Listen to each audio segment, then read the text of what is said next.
Hello and welcome to another episode of the Leadership Lens by AdTech, where we talk to global leaders on important aspects of business and marketing that we need to be cognizant of in 2021. Today, we are talking about the future of programmatic marketing, and with us is Rajeev Goel, who is the founder and CEO of PubMatic. Welcome, Rajeev. Great to have you on the Leadership Lens. Thank you, Shiny. Nice to be here with you. So Rajeev co-founded PubMatic in 2006 based on the belief that advertising was poised for a profound digital transformation and would therefore require an entirely new infrastructure platform in order to thrive. Under his leadership, PubMatic has grown and matured into a major cloud provider of real-time advertising infrastructure with over 500 employees, 8 data centers, and 14 offices around the globe. Rajeev also led the company to an initial public offering on the NASDAQ in December 2020. Great intro, Rajeev. And first of all, hearty congratulations on the IPO. I think it is fantastic to hear the reviews on that. Thank you. We're very excited about being a public company now after 14 years of being private. It's really the next phase of PubMatic. And as we kick off 2021, we're excited to execute for our customers. Absolutely. So let me start with the first question on trends. So I want to understand from you, sitting in Silicon Valley, what do you think are the biggest trends and the coalescing forces that really set the stage for PubMatic's success at this point? Yeah, I think we've really taken a very different approach to the digital advertising market. And what we do is we provide specialized cloud infrastructure that enables real-time programmatic ad transactions. And the reason we've taken this approach is that we think online advertising is unique in that it must be done in real time and it generates immense amounts of data. So in September 2020, we processed 134 billion ad impressions daily, each in a fraction of a second. And when you can process efficiently, and when you can process the data, analyze it, it can really create a tremendous amount of value. Advertisers can serve a more targeted or relevant ad, consumers have a better experience, and publishers make more money. And being the best at this requires really controlling all layers of the infrastructure stack, the network layer, the hardware layer, and the software layer. And so we've really focused on having the best and most efficient infrastructure in the industry in order to drive great results for our customers and a really strong business. Awesome. So tell me about your journey in building PubMatic. I know it is a fantastic story out there, so we'd love to hear more. So one is tell me your story and what moving forward over the next 2 or 3 years, what are going to be your biggest priorities? Yeah, so we really founded the company with the vision that data-driven decisions would be the future of advertising. And over time, we've invested significantly in developing our platform. So we've stayed, very focused on that data-driven vision. We think all advertising eventually will be programmatic advertising, meaning the use of data and the use of automation and technology to drive better outcomes. We also think that advertisers prefer the professional, brand-safe content of the open internet to the user-generated content of the walled gardens. Right, and because of those two beliefs, we think there's a tremendous opportunity to really create a very exciting business. And so a couple of the areas that we're focused on more recently have been video, including CTV, mobile advertising, supply path optimization, and identity. And so I can just take a few seconds on each of those. But obviously consumers are spending more and more time on mobile devices. Right, and in India in particular, right, the vast majority of internet consumption is of course on mobile, and that can be both mobile apps and mobile web. And so we've really invested a great degree of effort in making our infrastructure relevant for both the mobile app as well as the mobile web environment. And then similarly, consumers are spending a lot more time consuming video online, right, and that can be short form video. Right, so maybe a 2-minute cricket highlight, for instance, that might have an ad embedded in it, or it could be a 30-minute, show on something like Hotstar, right, or a 2-hour movie. And so consumers, of course, are spending more and more time in that environment. And so we've, again, extended our platform, our infrastructure to be highly relevant for the video ad format. And then at the same time, what we see is that buyers are looking to consolidate their ad spend onto fewer, more transparent, technology-driven partners.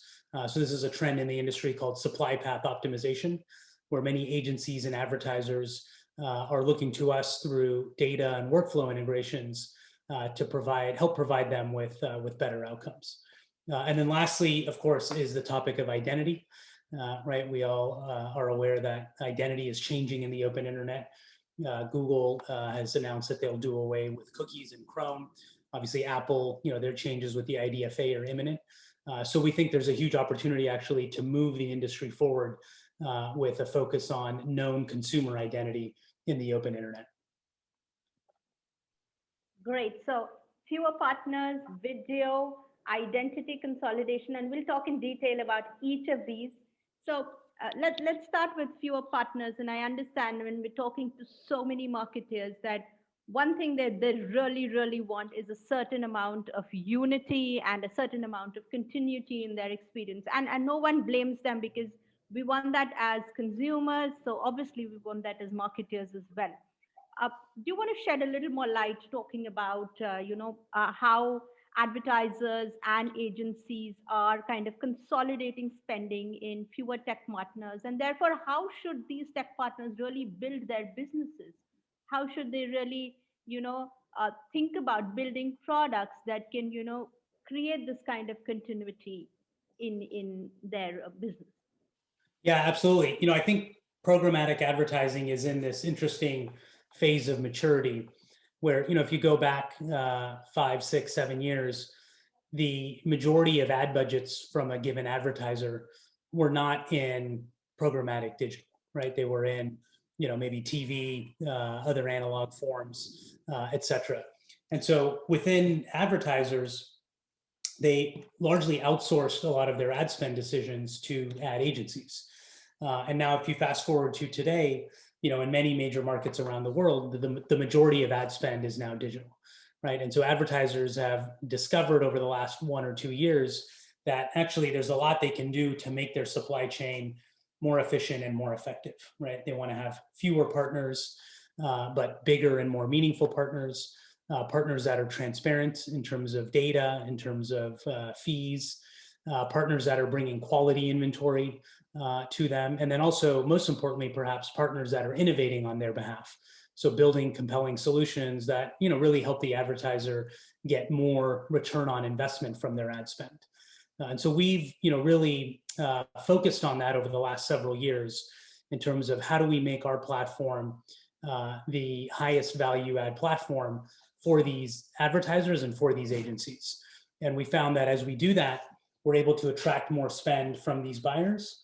And that in turn allows us to deliver more revenue to our publisher customers. And that's really in keeping with our mission.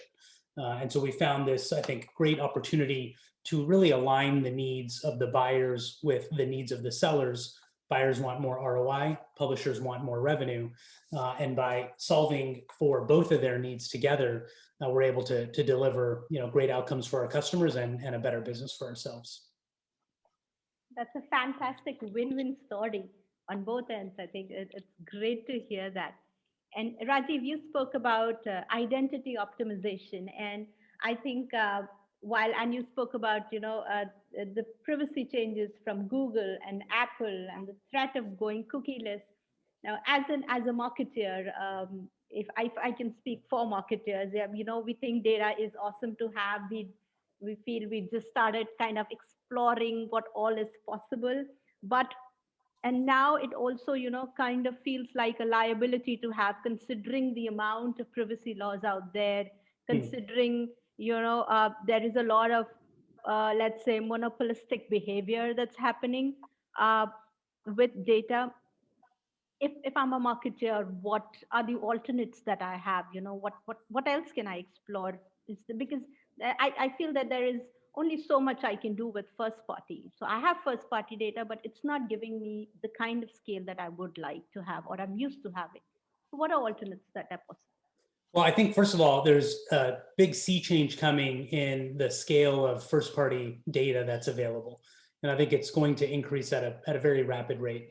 And the reason for that is, historically, of course, the open internet has been built on top of anonymous identification of users, right? And so the third-party cookie is maybe the best example of that. And I think what was lost with the third-party cookie is that because it was happening anonymously and in the background, many consumers were not aware of the tracking and profiling that was happening. And so now, with a lot of the privacy laws, right, we have GDPR in Europe. In California, there's the California Consumer Privacy Act, and Australia, other countries have launched their own regulations. That tracking mechanism is now has to be made explicit to the consumer. So consumers are becoming more and more aware of how their data is being used. So I think as that happens, what we're going to see is that more publishers, more mobile apps, more websites will be having an explicit conversation with the consumer about how their identity is being used in order to generate and provide free content for the consumer. And probably you've noticed this as you surf around on the internet. More sites have pop-ups and opt-ins and things like that, and so you can see the seeds already of this transparency and dialogue happening. So I think we're moving into a phase of the ecosystem now where there will be a rapid acceleration in publishers and websites and apps gathering that consent from consumers. Now, of course, consumers will be discerning, and they won't provide that consent to every website, right, or every app. So they'll do it to the apps and the websites that are trusted and where they feel confident in sharing their data, and then they won't give it to those sites and apps that are not managing that data responsibly. So I think we'll see that be a force for good, which is that all websites and apps will have to do more to safeguard the privacy of the consumer's data. The consumer will have more voice in that conversation. And as we see that happen, then I think marketers will have an ability to access more of that first-party data and provide a relevant targeted ad against that data. Fantastic. I think you touched upon the idea of trust and quality. I think that is foremost. And personally, as a consumer, where my data was all over the place and it didn't even, it's not even in the back of my mind. But now that every publisher asks me the consent, I am, truly aware that, that there's someone out there who's tracking me and, exactly, will probably show me an ad. Yeah, and now the good news is you have a vote in that in that conversation, right? So you get to decide, do you want to share the data or not? Absolutely. Then I think that is super empowering. It feels good to know that I have the power to do this, because otherwise it's like this hazy thing in the background that we're not even aware of, but we know exists. But I think this is a very, very positive move in the ecosystem.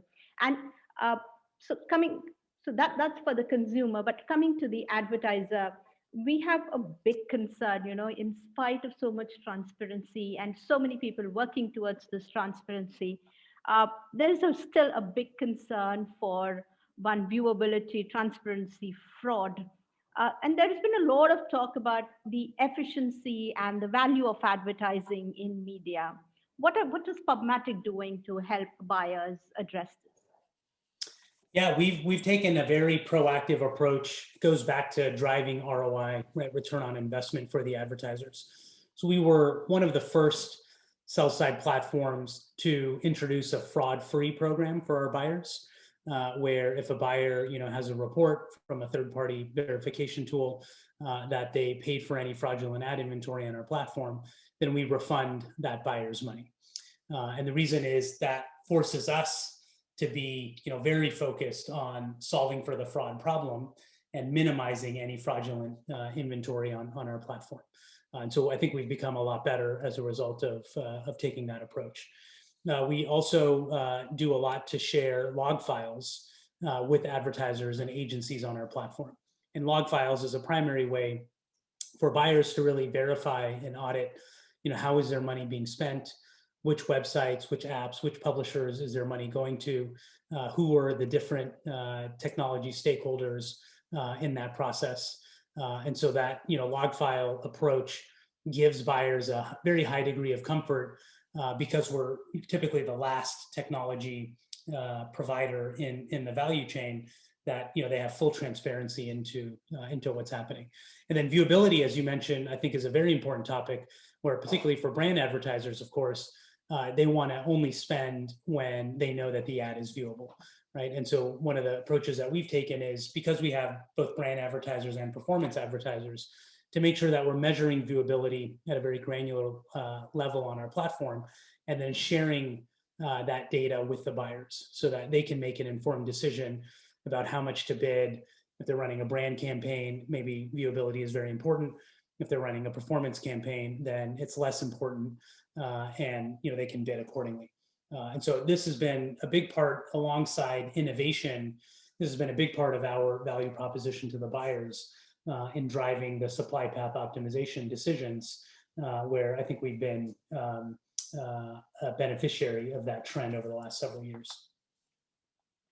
I think fantastic. Those are exactly some of the features that marketers are really keen to look at, because even in 2020, the conversations around ROI and return on ad spend have been so what do I say, fierce. And Right. the attempt to get the last penny out of the CFO to put into marketing, Exactly. the fight has been so fierce.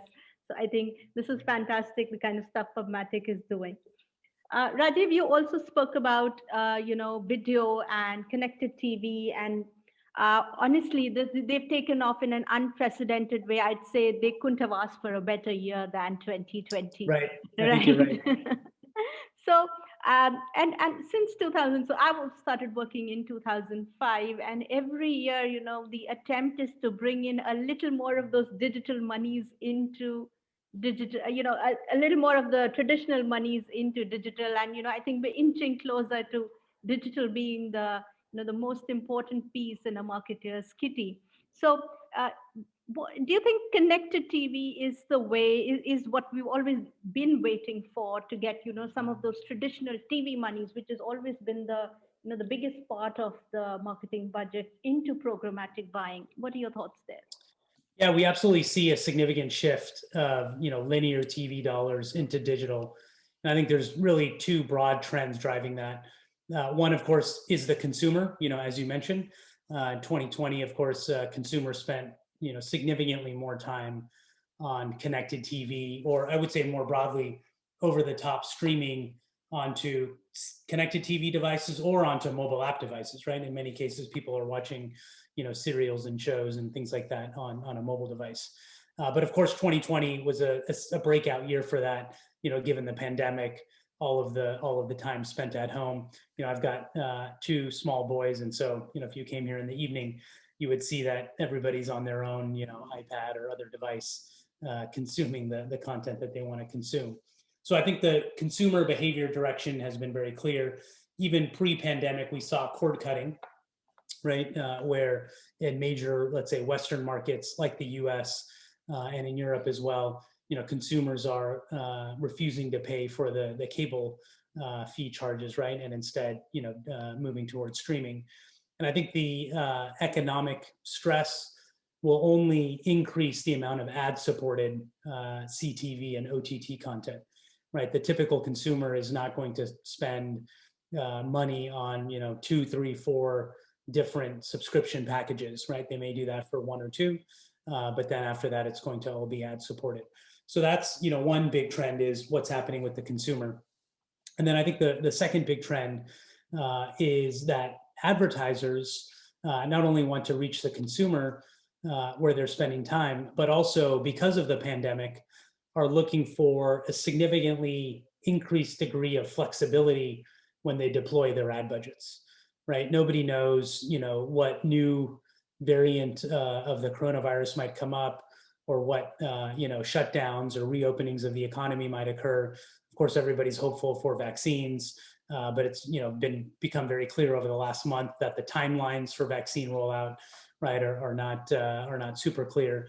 And so from an advertiser's perspective, if you are in charge of, deploying millions of dollars of ad budget, you want maximum flexibility. And digital and programmatic is really where you can get that flexibility, right? There's no other market that has the breadth and scale combined with the liquidity where, you know, you can sit at your keyboard and you can dial up an incremental $10 million of spend over a week, you know, with a few keystrokes, right? And you can, you know, turn it back and there's no commitment that's required or anything else. And so I think that's going to be a significant catalyst for advertisers shifting money into digital and into CTV and OTT in particular. Fantastic. I think so. The ad-supported system and the flexibility that OTT monies and CTV brings is definitely going to bring linear TV monies into OTT. And yeah, hurrah for all of us on the digital front. So this was a wonderful conversation, Rajeev. I think very, very insightful and a lot to take away from. Congratulations once again on the IPO, and we'll stay in touch. Thank you. Great to be with you, Shining. Great to be with your audience. And I look forward to coming back to India, hopefully later this year. And if not, then certainly next year. I'm excited to get back on the road and, visit customers and partners. Great. Thank you. Thanks, Shining. Bye.